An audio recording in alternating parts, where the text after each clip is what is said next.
Hey, salut tout le monde, c'est Paul Blanchet. On est chez Toyota Gatineau. J'ai le plaisir de vous présenter le tout nouveau 2026 BZ qui vient d'arriver chez nous. On va regarder ça ensemble. Ce qui est vraiment le fun avec le nouveau 2026 BZ, c'est qu'on a droit à plusieurs améliorations techniques, mais aussi des beaux petits changements visuels, assez subtils, mais on les voit quand même. À commencer, les phares anti-brouillard de forme carrée à l'avant du véhicule. Également, la façon que le pare-choc est découpé maintenant avec les tours d'ailes noires. Donc, la présentation d'avant un petit peu différente, un petit facelift, comme on dirait dans l'industrie, juste pour différencier avec la génération précédente. Du côté arrière, ce qu'on va remarquer, le déflecteur de haute vitre, la forme est un petit peu différente d'avant. Donc, on va mieux épouser la vitre arrière. Également, on remarque l'apparition d'un aileron. Pour ce qui est de l'intérieur du véhicule, on va remarquer plusieurs belles améliorations également, autant sur le point de vue technique que esthétique.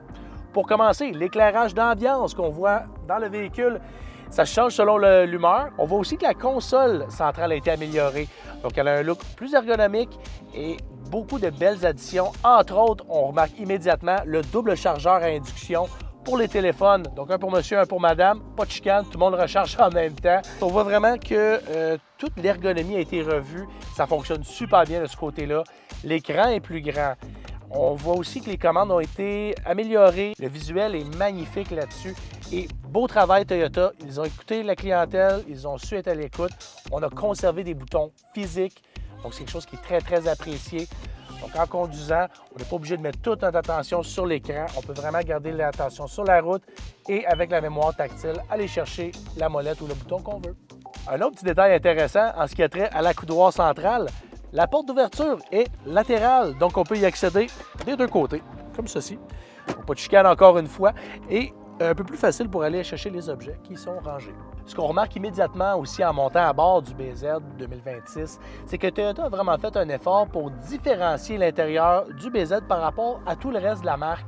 On le voit tout de suite dans l'ergonomie du véhicule qui a été améliorée, soit dit en passant. Donc au niveau du visuel, du tableau de bord avant, donc il nous donne la vitesse, l'autonomie du véhicule et tout ça. Il y a une belle amélioration de ce côté-là, autant au niveau de la visibilité que la présentation générale et encore une fois, l'ergonomie est améliorée de ce côté-là. Il faut dire qu'on est bien assis dans un BZ. En fait, d'espace, ça se compare très bien au RAV4, qui est un produit super bien connu chez Toyota. Je pense qu'on n'a plus besoin de le présenter. Donc, on parle d'une catégorie VUS intermédiaire. Par exemple, moi, je suis 6 pieds 1. J'étais assis en avant, j'ai pas touché au siège, là. J'étais assis en arrière. Regardez l'espace jambes qui me reste. Regardez le dégagement pour la tête. Fait qu'en fait, de confort, Toyota nous a fait un coup de circuit ici. On a des belles prises USB-C disponibles. On a des bouches d'aération et on a un beau plancher plat. Ça, c'est le fun pour les pieds. Ça fait beaucoup plus confortable et on n'a pas la fameuse bosse qu'on a dans la plupart des véhicules.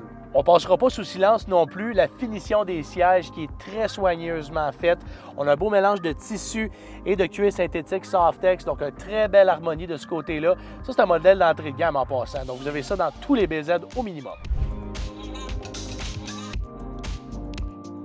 Quand je disais tantôt que ça se compare au RAV4, bien, c'était pas des farces, regardez bien ça. Un des éléments qui est le plus apprécié du RAV4, c'est vraiment son format, ce qu'on peut y rentrer. BZ, rien à envier ici. On a une porte très généreuse, fait qu'on a un déménagement, une grosse journée de magasinage. Regardez tout ce qu'on peut insérer ici. J'ai étudié tantôt quand je faisais ce P1, regardez le dégagement pour la tête, c'est fait des grandes personnes, ce véhicule-là. Regardez ça, on se cogne pas.